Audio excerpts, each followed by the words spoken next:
அஸ்ஸலாமு அலைக்கும் வரஹ்மத்துல்லாஹி வபரகாத்துஹ். என் அன்பின் அல்லாஹ்வினுடைய போன வீடியோல 26வது ஹதீஸ் பார்த்தோம். இந்த வீடியோல 27வது ஹதீஸ் பார்க்கலாம். நபி ஸல்லல்லாஹு அலைஹி வஸல்லம் அவர்கள் கூறுகின்றார்கள், என்ன கூறுகின்றார்கள் தெரியுமா?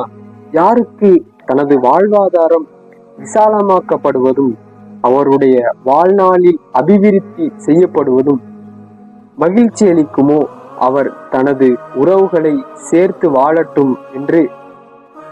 வாழட்டும், அவர்களுக்கு உதவி செய்யட்டும் என்று நபி ஸல்லல்லாஹு அலைஹி வஸல்லம் அவர்கள் கூறுகின்றார்கள்.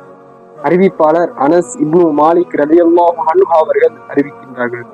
சஹீஹ் புகாரிலே 267வது ஹதீஸாக பதிவு செய்யப்பட்டுள்ளது. நமக்கு அல்லாஹ் செல்வத்தை கொடுத்திருந்தாலும் நாம் சொந்த பந்தங்களை ஒதுக்க கூடாது.